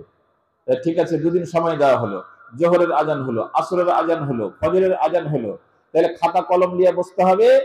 যে নামাজ পড়ে সে মুসলিম, যে নামাজ পড়ে না সে মুসলিম না। বাইনার রাজুলি ওয়া বাইনাশ শিরকি ওয়াল কুফরি আস-সালাত, সালাত, সালাতই ফয়সালা করবে যে কে মুসলিম আর কে কাফির এবং মুশরিক। তাহলে যে সালাত ত্যাগ করবে, নামাজ পড়বে না, তাহলে এই হাদিস অনুযায়ী সে কাফির না মুসলিম? হয় একটা কথা বলবেন, কাফির না মুসলিম? কাফির। আমি কি করব? আমার মতন কোন মৌলভী সাহেব কি করবে? নাম্বার 4, হযরত সাওবান রাদিয়াল্লাহু তাআলা আনহু বলছেন একই কথা, বাইনাল আবদি ওয়া বাইনাল কুফরি ওয়াল ঈমান। এখানে ঈমানের কথাটা আরো যুক্ত করে দেওয়া হলো, আস-সালাতু ফাইদা তারাকাহা ফাকাদ আশরাক। সুতরাং যদি কেউ নামাজকে ছেড়ে দেয় তাহলে সে শিরক করবে। তাহলে কার কথা এগুলো? আল্লাহ রাসূলের কথা। বুরাইদা নামী একজন সাহাবী, তিনি বলছেন আল্লাহ রাসূল বলছেন, আল আহাদুল্লাযী বাইনানা ওয়া বাইনাহুম আস-সালাতু ফামান তারাকাহা ফাকাদ কাফার। আমাদের মাঝে এবং তাদের মাঝে যে বড় আহাদ আছে, আল্লাহর সাথে অঙ্গীকার বা ঈমানের পরিচয় পত্র আছে, সেটা কি? নামাজ। নামাজ যার ভিতরে আছে তার কাছে আই কার্ডটা আছে, মুসলিম হওয়ার পরিচয় পত্র আছে। যার কাছে নামাজ নাই তার কাছে মুসলিম হওয়ার কোনো আই কার্ড নাই, তার মানে সে কাফের। তারপর আবু দারদা রাদিয়াল্লাহু তাআলা আনহু বলছেন যে আল্লাহ রাসূল বলেছেন, লা তাতরুক সালাতান মাকতুবাতান মুতাআম্মিদান, কোন মানে ফরজ নামাজকে ইচ্ছা করে জেনে বুঝে ছেড়ে দিও না। ফামান তারাকাহা মুতাআম্মিদান ফাকাদ বারিআত জিম্মাতুল্লাহ, ফাকাদ বারিআত মিনহু জিম্মাতুল্লাহ। যে ব্যক্তি ইচ্ছা করে সে নামাজকে ছেড়ে দিল, তা আল্লাহ তাআলার দায়ী দায়িত্ব থেকে সে মুক্ত হয়ে গেল। আল্লাহ তাআলার কোনো দায়ী দায়িত্ব থাকবে না। তার সুখ, তার শান্তি, তার নাজাত, তার জান্নাত, তার ইহকালের শান্তি, তার পরকালের শান্তি, আল্লাহ তাআলা কোনো জিনিসের দায়িত্ব নেবেন না। আচ্ছা, আব্দুল্লাহ ইবনে শাকীক উনি বলছেন কানা আসহাবু রাসূলিল্লাহ সাল্লাল্লাহু আলাইহি ওয়াসাল্লাম, সাহাবায়ে কেরামদের মধ্যে কোন কাজকে আদেশ করা হয়েছে শরীয়তের এবং সেটা না করতে গেলে গুনাহ হবে, এটা তো সবাই জানে। কোন কাজ শরীয়ত করতে বলেছে এবং কোন মানুষ করে না, তাহলে গুনাহ করছে, এটা সবাই জানে। কিন্তু সে কাফের হয়ে যাবে এইরকম বিষয়টা কোন আমলের ক্ষেত্রে সাহাবায়ে কেরামেরা ভাবতেন না, কিন্তু শুধু নামাজকে বাদ দিয়ে। নামাজ যে পড়ে না তাকে সবাই কাফের মনে করত। এক তো সাহাবীদের যুগে নামাজ ছেড়ে দিবে এইরকম লোকই ছিল না, তারপরও তাদের কাছে কল্পনাই ছিল না যে কোনো মানুষ নামাজ পড়বে না তারপরেও সে মুসলমান হবে, এটা কি করে হতে পারে। তাহলে এই মাঝখানে ছোট্ট করে আমি একটা মানে আপনাদের কাছে একটা প্রশ্ন রাখছি, জিজ্ঞাসা রাখছি যে একজন মানুষ, ধরুন যে হাদিসের মধ্যে আছে যে ইসলামের 5টি স্তম্ভের মধ্যে প্রথমটি হচ্ছে যে সে সাক্ষী দিবে যে আল্লাহ এক এবং মুহাম্মদ আমাদের রাসূল, সাক্ষী দেওয়া হলো। তারপরে দ্বিতীয় স্তম্ভ হচ্ছে ওয়া ইকামিস সালাত, নামাজকে প্রতিষ্ঠিত করা, নামাজকে জীবনে প্রতিষ্ঠিত করা। তাহলে এটা হচ্ছে দ্বিতীয় স্তম্ভ। তাহলে মনে রাখবেন, প্রথমটা হলো আপনার যোগ্যতা, আপনার যোগ্যতা যে আপনি আল্লাহর দাসত্বে রঞ্জিত হবেন, আল্লাহর ইবাদত বান্দেগী করবেন, সেটা হলো আপনার যোগ্যতা। যেমন আপনি কোনো একটা স্কুলে আপনি ম্যাথমেটিক্সের সাবজেক্ট পড়াবেন, ম্যাথমেটিক্সের সাবজেক্ট পড়াবেন, একটা ঘোষণা দেওয়া হয়েছে, একটা বিজ্ঞপ্তি দেওয়া হয়েছে, আপনি ম্যাথের ছাত্র, আপনি বিএসসি করেছেন, এমএসসি করেছেন, আপনি অ্যাপ্লাই করলেন, আপনার ইন্টারভিউ হলো, আপনি ইন্টারভিউতে পাস করলেন। তার মানে পাস করলাম মানে আমরা এই সাক্ষী দিলাম যে আল্লাহ এক এবং মুহাম্মদ তার প্রেরিত রাসূল। তাহলে আমরা পাস করা করি, যোগ্যতা প্রমাণ করা করি, পর্বটা শেষ করে দিলাম। তারপরে আমি যদি স্কুলের মালিক হই, তাহলে সেই পাস করা ব্যক্তিটাকে একটা কি দিব, একটা অ্যাপয়েন্টমেন্ট লেটার দিব যে আপনি আগামী 16 তারিখ 17 তারিখ থেকে স্কুলে জয়েন করবেন, দিব। তাহলে আল্লাহ তাআলাও আমাদেরকে একটা অ্যাপয়েন্টমেন্ট লেটার দিয়েছে, হ্যাঁ বাবা তুমি মুসলিম, এবার তুমি এসে আমার ইবাদত বান্দেগী শুরু করো, আমার কাছে যা চাইবে তার থেকে শুরু করো। হয়ে গেল, মাস্টার মশাই অ্যাপয়েন্টমেন্ট লেটার পেলেন, আর আমরা মুসলিম হিসেবে আল্লাহর কাছে অ্যাপয়েন্টমেন্ট লেটার পেয়ে দিলাম কালিমাতুশ শাহাদা পাঠ করার পরে। তারপরে মাস্টার মশাই কিন্তু স্কুলে আর যাচ্ছেন না, যাকে আমি অ্যাপয়েন্টমেন্ট লেটার দিলাম সে আর স্কুলে আসছেই না। তাহলে আপনি কি তাকে মাস্টার হিসেবে মেনে নেবেন, আপনার স্কুলের শিক্ষক হিসেবে মেনে নেবেন? আইলই না, 30 দিন 29 দিনের দিন এলো, সাইন করে আপনি বেতন দিয়ে দিবেন নাকি তাকে, যেটা আমার স্কুলের শিক্ষক, একে স্যালারিটা দিয়ে দিবেন? কিংবা সে মাস্টার মশাই 7 দিন পর 8 দিন পর বা তার খেয়াল খুশি মতো কোনো সময় আসছে, কোনো সময় আসে না, 6 মাস পর 9 মাস পর একবার আসছে, আপনি কি সেই লোকটাকে শিক্ষক হিসেবে স্কুলে উঠতে দিবেন কি? তাহলে ঠিক সেই রকমই আল্লাহ রাব্বুল আলামিন যখন আমাকে মুসলিম হিসেবে স্বীকৃতি প্রদান করলেন, তারপরে আমার প্রথম কাজ দিলেন যে তোমাকে এখন এই নামাজটা প্র্যাকটিস করতে হবে, এই সালাতটা প্র্যাকটিস করতে হবে। আর আমি সালাতের ধারে কাছেই নাই, বা যাই তো মাসে একবার দুবার, কিংবা সপ্তাহে একবার দুবার, কিংবা বছরে 3 বার, সাটকি খাটকি আর আটকি, 8 দিনের একদিন, না হয় 360-এর একদিন, মানে ঈদ আর বকরা ঈদ, আর না হয় কেউ মরলে ফুটলে, খালা শ্বশুর খালা শাশুড়ি মরতে গেলে সেখানে জানাজায় যাবে। এটা আমার ইচ্ছা মতো যদি আমি করি, তাহলে সেই মাস্টারের মতন কি হলাম না, যাকে চাকরিটা দেওয়া হয়েছে আর মাঝে মধ্যে 6 মাস 9 মাস 3 মাস 4 মাস পর স্কুলে ঝাঁটা মারবে না, তাকে ঝাঁটা মারবে না। সেই রকমই আমরা মুসলিম যারা নামাজের ব্যাপারে যত্নবান নই, যারা নামাজকে সেইভাবে নিই না, তাহলে এবার যেই সমস্ত ভাইয়েরা জুমার নামাজ পড়ে আর গোটা সপ্তাহই নামাজ পড়েন না, গোটা সপ্তাহে নামাজ পড়ে না, শুধু জুমাতে হাজির হয়, দিব্যি নিজেকে মুসলমান মনে করে। ভাই এখানে কেউ একজন জুমা পড়নেওয়ালা নামাজি হন, এই ভাই আপনি আছেন, একটু দাঁড়ান তো 1 মিনিট, ওই সামনে বসে থাকা টুপিওয়ালা ভাই, এই তুমি দাঁড়াও ভাই, হ্যাঁ ধরে নাও যে তুমি জুমার নামাজ শুধু পড়ো আর বাকি 8 দিন নামাজ পড়ো না। এবার তোমাকে প্রশ্ন করছি, জুমার নামাজ কেন পড়লা?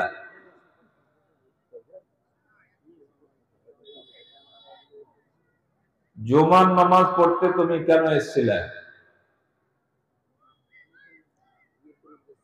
হ্যাঁ, নেকির উদ্দেশ্যে। আচ্ছা, আর কি আল্লাহ আদেশ করেছেন? আর কি জুমার নামাজে না পড়তে যায় তো মানুষে কি করিবে, তাই না? আর কি কমসে কম জুমাটা তো পড়ি।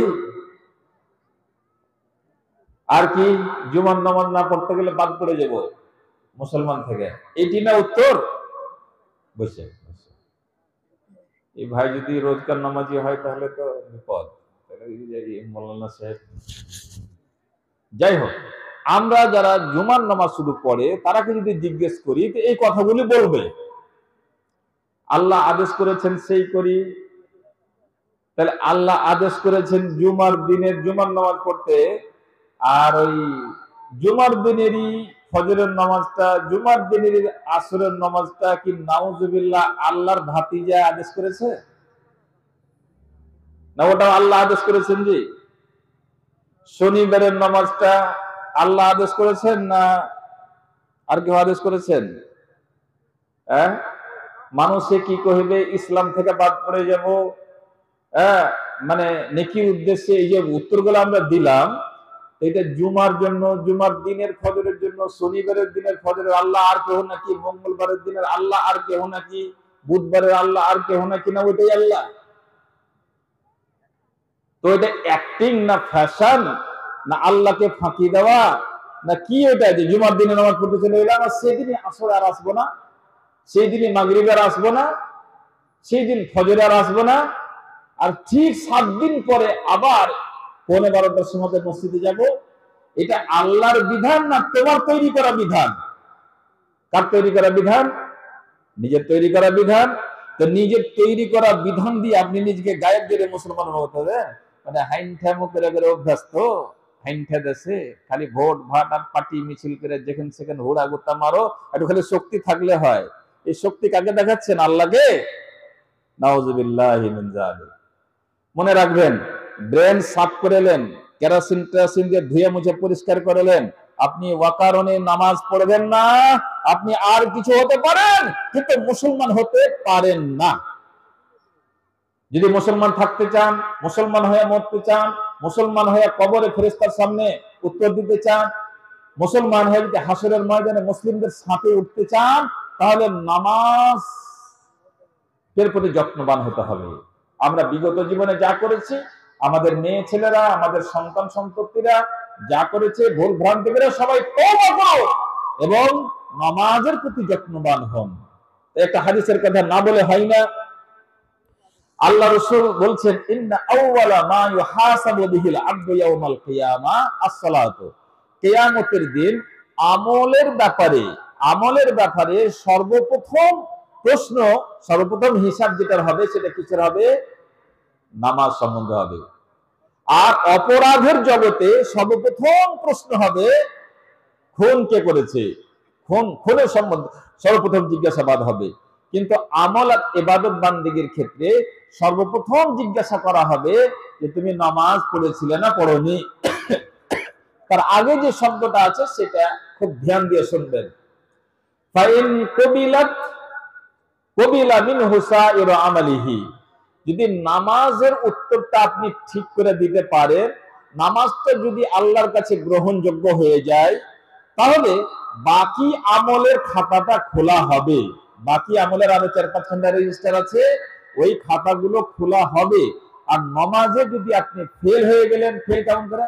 নামাজ পড়িনি বা পড়েছি তো ইচ্ছা মতো পড়েছি, নামাজের মর্ম বুঝিনি, ধর্ম বুঝিনি, নিয়ম বুঝিনি, তোমার বিধান অনুযায়ী পড়েছি, কথা আমি বলতে পারলাম না, তাহলে আমি ফেল হয়ে গেলাম।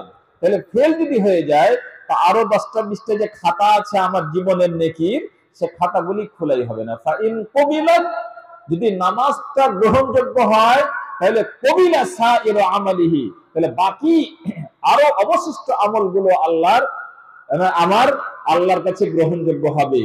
ওয়া ইন রুদ্দাত, আর যদি নামাজটাই আমার ক্যান্সেল হয়ে যায়, নামাজের ব্যাপারে আমি যথাযোগ্য উত্তর দিতে না পারি, রুদ্দা সাইরু আমালিহি, তাহলে আমার বাকি সমস্ত আমল, যেগুলো আমি ভালো ভালো আমল, হজ করেছি, যাকাত দিয়েছি, মাদ্রাসায় দান করেছি, মানুষের সহযোগিতা করেছি, সমস্ত ভালো কাজ রুদ্দা সাইর আমালিহি, তার সমস্ত ভালো ভালো নেকির কাজ আল্লাহ তাআলা টুকরির মধ্যে নিক্ষেপ করে দিবেন, ডাস্টবিনে ফেলে দিবেন। বুঝতে পারা গেল?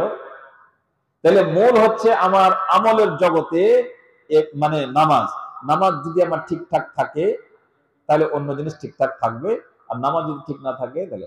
আজকে আমাদের বক্তব্য শেষ করছি, তার সারমর্ম যেটা আপনি মুখস্থ করে বাড়ি যান, মুখস্থ করে বাড়ি যান। নামাজ পড়তে হবে বুঝে সুঝে। আমার তো আলোচনায় ছিল এগুলো, কিন্তু সময় পেলাম না। বুঝে সুঝে নামাজ পড়তে হবে। হ্যাঁ, আলম তারা কাইফা ফাআলা রাব্বুকা বিআসহাবিল ফিল আলম মিনাল কাইদাম ফি তাজলিল ওয়া সাল্লাল্লাহু তাইরান নাবাবিল তারমিম বিজারাতিন মিন সিজিল ফাজালাম কাসফিল মাকুল। সারা জীবন পড়তে পড়তে 80 বছর বয়স হয়ে গেছে, এখন পর্যন্ত জানি না তার মানে কি। নামাজ হবে না, হবে না। কে আপনাকে এত বড় লাইসেন্স দিয়েছে? আলহামদুলিল্লাহি রাব্বিল আলামিন আর-রাহমানির রহিম মালিকি ইয়াউমিদ্দিন ইয়াকা নাবুদু ওয়া ইয়াকা নাস্তাইন ইহদিনাস সিরাতাল মুস্তাকিম। যাই মনে হয় তাই হলো, বকে দিলেন, ওয়ালা জাল্লিনা আমিন বলে চলে আসলেন ওখান থেকে। আপনি তার কোনো অর্থ বুঝলেন না, আপনার নামাজ হচ্ছে না, হচ্ছে না। আপনাকে কে এত বড় লাইসেন্স দিয়েছে যে আপনি বিনা বুঝে সুঝে? পাগলদের ধর্ম নয় এটা, পাগলদের ধর্ম নয় এটা। আল্লাহ তাআলা বলেছেন ফাআলাম আন্নাহু লা ইলাহা ইল্লাল্লাহ ওয়াস্তাগফির লিযামবিক। আগে তোমার ইবাদতের দরকার নাই আমার, আগে তুমি জানো যে আমি কে। আমি জানো যে আমি কে, আর তুমি কি বলছো? কোনো পাগল ছাগলের কথা আমি শুনি না। আপনি মাস্টার হতে পেরেছেন, হেডমাস্টার হতে পেরেছেন, সাইকোলজিস্ট হতে পেরেছেন, আপনি মাওলানা মানে মানে কি বলে আর বিভিন্ন বিষয়ে পারদর্শী হতে পেরেছেন, যথেষ্ট সময় আপনার, অর্থ আপনার, সামর্থ্য আপনার, আপনি সবকিছু জানেন বুঝেন, তামিল শিখতে পেরেছেন, মারাঠি শিখতে পেরেছেন, গুজরাটি শিখতে পেরেছেন, হিন্দি শিখতে পেরেছেন, সাঁওতালি শিখতে পেরেছেন, গোয়ালিস ভাষা শিখতে পেরেছেন, আর আপনি আরবি ভাষাটাকে শিখতে পারেননি। কে আপনাকে লাইসেন্স দিয়েছে? বুঝেন না বুঝেন নামাজ হবে? হবে না, হবে না। আপনার কাছে 5 মিনিট করে সময় বের হয় না? আপনি আপনার অসুখের জন্য, বিসুখের জন্য 70,000, 90,000, মানে 30,000 টাকা খরচ করছেন। আপনি 3,000 টাকা দিয়ে একটা মাওলানা সাহেবকে, একটা কারি সাহেবকে রেখে আপনার প্রয়োজনীয় শিক্ষাটা আপনি নিতে পারছেন না। কোন ভুল মানে ধারণায় আপনি জীবনযাপন করছেন? হবে না বন্ধুগণ। আপনার যথেষ্ট সময় থেকেছে, যথেষ্ট জ্ঞান গরিমা আছে, যথেষ্ট সুযোগ সুবিধা আছে। প্রত্যেক গ্রামে কোনো না কোনো মাওলানা আছে, কম বেশি, কম যোগ্যতার বেশি যোগ্যতার কেউ না কেউ আছে। ছোটখাটো মাদ্রাসাগুলোও আছে। আপনি মাদ্রাসাকে আরো উন্নত মানের করুন, আপনি শিখুন, আপনার ছেলে পেলেকে শিখান। দ্বীনের বুনিয়াদী জ্ঞান যেটা, তারা বলে ইলমে ফারিজাতুন আলা কুল্লি মুসলিম, যে কথাটা বলা হয় যে দ্বীনের প্রয়োজনীয় জ্ঞান যেটা না হলে চলবে না, সেটা আপনাকে শিখতেই হবে এবং জানতেই হবে। আমি নামাজিদের অবস্থাও বর্ণনা করেছিলাম 8-9 রকমের ভাবে। নামাজিদের ক্যাটাগরি, গ্রুপ, টাইপ অফ নামাজি, কেমন কেমন নামাজি আমাদের সমাজে আছে এবং কারা কোন আওতায় পড়ে, আমি আলোচনা রেখেছিলাম। যাই হোক, আলোচনা করার আর সময় নেই। আপনি যেটা মুখস্থ রাখবেন সেটা হলো এই, খুব ছোট্ট করে, নামাজ পড়তে হবে যথা সময়ে, নামাজ পড়তে হবে যথা নিয়মে, এবং নামাজ পড়তে হবে জেনে বুঝে। জেনে বুঝে আপনাকে সময় দেওয়া হলো, এখনো আপনি আপ্রাণ চেষ্টা করবেন। আপনি কি কি বলছেন নামাজের মধ্যে? এটা কোনো হিন্দু বান্ধবদের ধর্ম নয়। ঢোল বাজছে আর কি মন্ত্র পড়ছে বিয়ে হয়ে গেল, কি মন্ত্র পড়ছে জানাজা হয়ে গেল, কি মন্ত্র পড়ছে মুর্দার পুড়িয়ে দিলে, পাবলিক জনসাধারণ কেউ কিছুই বুঝলো না। এই পাগলদের ধর্ম এটা নয়। আপনাকে বুঝতে হবে যে আমি কি বলছি আল্লাহকে। আমি এখনই নামাজের তাৎপর্যকে বলছিলাম যে বান্দা এবং তার মহান সৃষ্টিকর্তার মাঝে কনফারেন্সিং সিস্টেম এটা।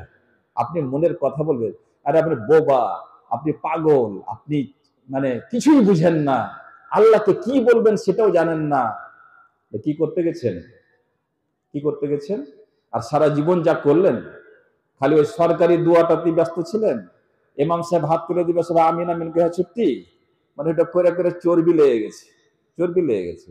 ইমাম সাহেবের ঠিকা যা করবে তাই করবে, রাব্বানা জালামনা হাবলানা যত যা করে ইমাম সাহেব করবে, আর তুমি আমিন আমিন আমিন আমিন আমিন আমিন বলে সারা জীবন কাটিয়ে দিবে। আহারে, এক ভুল কত ভুলকে জন্ম দেয়।